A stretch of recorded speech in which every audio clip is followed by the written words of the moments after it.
As food production is classified as essential and should continue during the coronavirus pandemic, day-to-day procedures and the way we plan for the future will be much different in our current climate. That's why Nebraska Extension is offering some tips and advice on how to best manage your approach to dealing with this new normal. Market Journal's Bill Dodd has more. Moving forward in one of the busiest times of year for ag producers during the pandemic is anything but business as usual.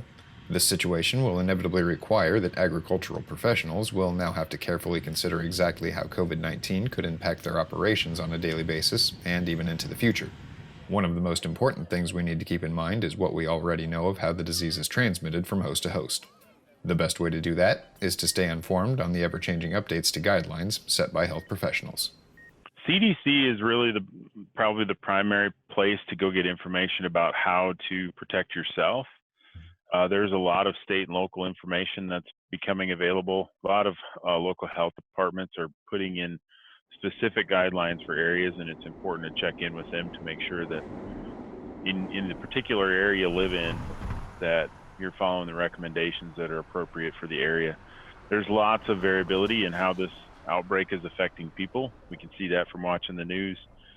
Thankfully, here in Nebraska, with some exceptions, there's some hot spots that are definitely really troublesome, but we're already spread out, and I think the health departments are putting recommendations in place that help us cope with the need to follow those social distancing and some of those hygiene things, but also takes into account that we live in a little more spread out area than, say, New York City. It would also be advisable to place products that promote hygiene, such as hand sanitizer, disinfectant materials, such as wipes, and using disposable covers on porous surfaces, such as seats and other upholstered surfaces. Furthermore, it would be prudent to allow a 3-hour downtime in commonly shared areas in order for the virus to expire in confined spaces when possible.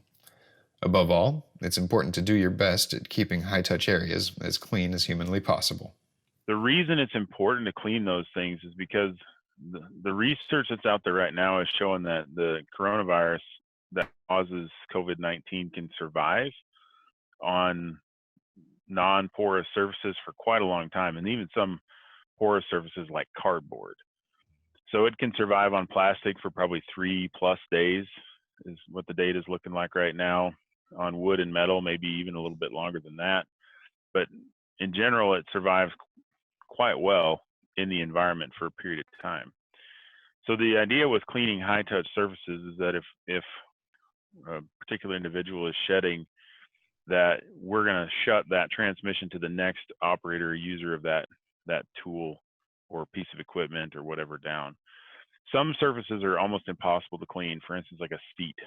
It would be very difficult to clean and disinfect a seat. However, it's also a little bit less likely that someone's going to touch different parts of the seat and then touch their face. It's very likely they're going to touch the steering wheel and then touch their face or something like that. It's paramount that producers put a plan in place to keep distance between teams, family members, and hired personnel to help reduce the risk of transmission from person to person. This includes things like breaking up duties among employees, holding virtual meetings when possible, and most importantly, however, is the need to plan ahead in the event that the owner-operator or any employees fall ill. In this situation, it's highly advisable to put in place a chain of command, so to speak. Nebraska Extension's Tyler Williams explains how new crop and cow-calf operation plans offered by Nebraska Extension can be a useful tool to do just that.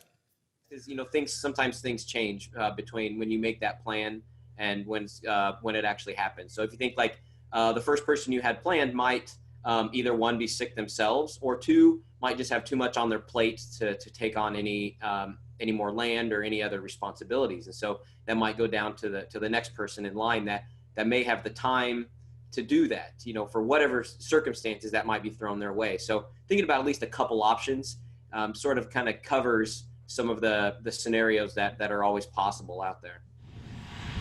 One of the scenarios that's possible is you may have to rely on people with less experience. And Brian tells me in many scenarios, there are two things you need to remember when you have people on deck to cover for others: training and adjustments.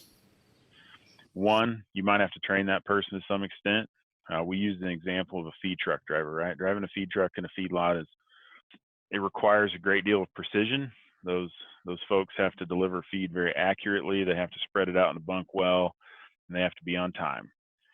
So that may require some training about how to run the feed truck to accomplish that for someone who hasn't done it much or who hasn't done it at all.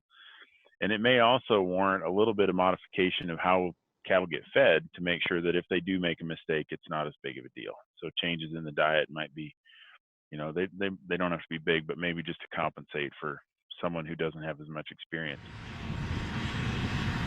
As planting season gears up and the workload increases for many in the agricultural industry, it could be very easy to overlook many of the steps we now must take in order to keep ourselves and our loved ones safe and healthy. So, as plans to do business continue to be made, just try to keep in mind the situation we currently face is anything but business as usual. Reporting for Market Journal, I'm Bill Dodd.